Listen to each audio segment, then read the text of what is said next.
In this problem, we're going to deal with regression.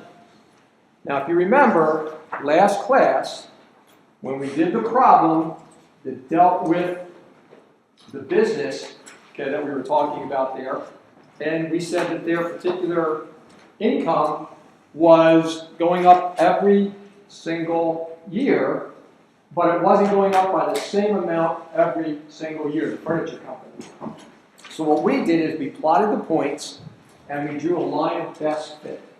We took the points 266 and 590. Could we have taken a different 2 points? Yes. Okay, you can take any 2 points on that line and come up with your line of best fit.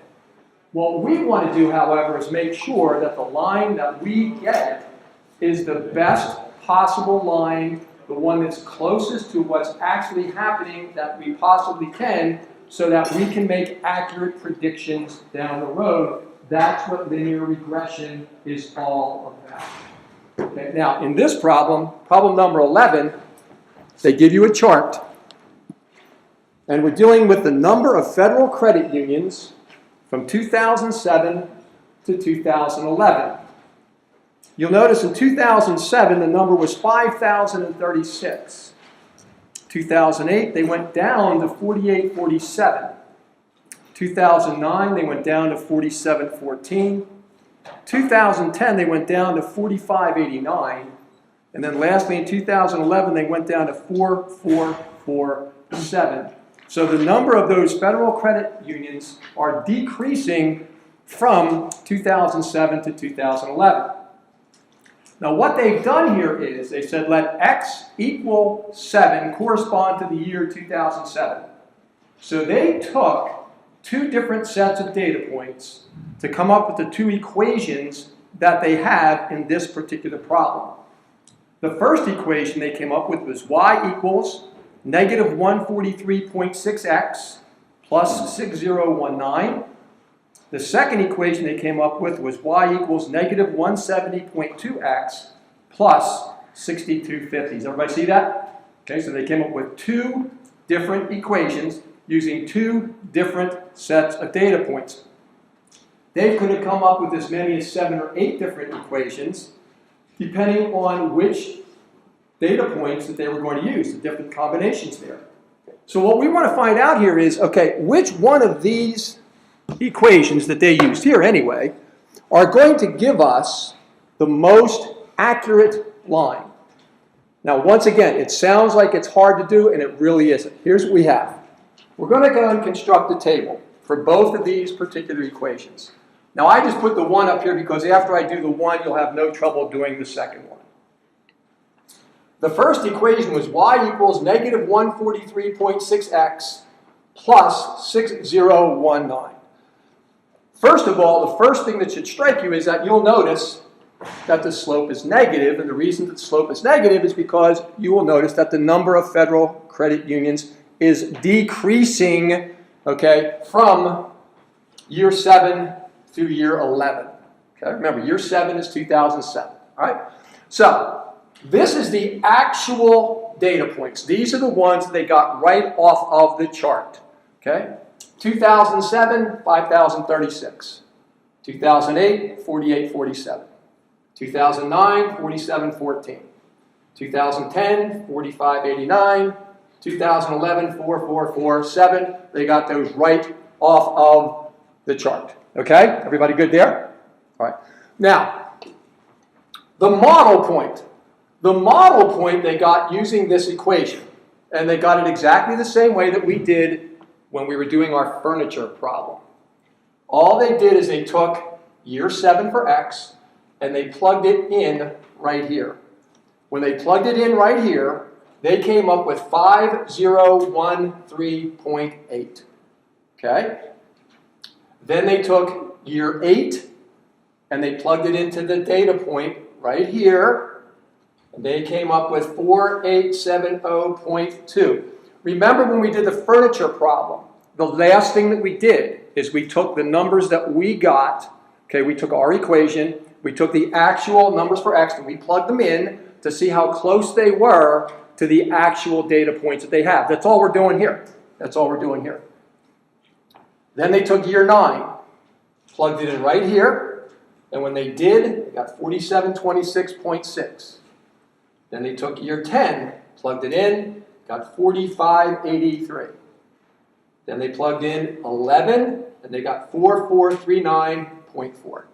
Now, once again, are these numbers exactly the same as these? The answer is no, because we're using our model that we got from constructing that equation from the 2 data points that they used. Is everybody okay? We're good. All right. This part is very simple. By the way, that's y hat is what that is. Y minus y hat is the residual. That's the difference between the model point and the actual point. That's all that is. So you're just going to subtract these y coordinates. When I subtract these y coordinates, I get 22.2. When I subtract these y coordinates, I get a negative 23.2. When I subtract these y coordinates, I get negative 12.6. When I subtract these y coordinates, I get 6. When I subtract these y coordinates, I get 7.6. Is everybody okay on how you get the residual?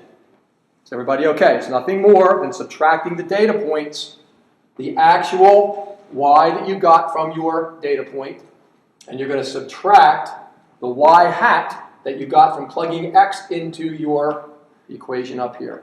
Is everybody okay? Everybody okay? All right. Now the last thing that we're going to do is we're going to square those residuals. So we took 22.2 and squared it, got 492.84.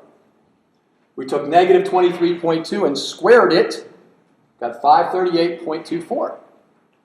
We took negative 12.6 and squared it, got 158.76. We took 6 and squared it, got 36. We took 7.6 and squared it, got 57.76. Is everybody okay where we got the squares of the residuals? Are we good? All right. Now, the next thing we want to do is we want to calculate, in particular, the sum of the squared residuals. Okay, we want to calculate the sum of the squared residuals. That means all you're going to do is you're going to add these up, period. That's it. When you add those up, you get 1283.6 for the sum of the squares of the residual, just by adding those up. Is everybody okay? Because now we are done with this particular equation. Okay, we're done with that one. Is everybody good? Okay. Then what you do, and like I said, you can do it from here. It's very simple from here. You're going to do exactly the same thing for the other equation. The other equation is y equals negative 170.2x plus 6250. So what you're going to do is you're going to take these x values, plug them into that equation. When you do, you will get your model points. Okay? Then you'll subtract your y coordinates to get your residual. Then you will square those residuals, and then you'll add them up. And what we came up with here, and this is the bottom line. When we took this particular model, which is model 1, we found that the sum of the residuals was 1283.6. When we take model 2, and you do all of the same thing like we did here with our chart, you're going to come up with your residual being 42, and the squared residual being 8,712. Right. Now, the key to this is the model that has the lesser of the numbers for the squared residual is the model that is closest to the actual data points. Okay? So, in this case, this line would be a more accurate representation of what's going on with these particular, what are we dealing with here, number 11? Okay, with these number of federal credit unions, okay, then this line here would be. Now, we could get 2 additional data points. We could then go ahead and come up with another equation, go through exactly the same process, and see if that line wasn't even more representative than the one that we had here. But these are the two that we were dealing with here. And once again, the key to this is looking for the sum of the squares of your residual. The smaller of the sums of the square residual is going to be the line that is the closest to an actual line if you connected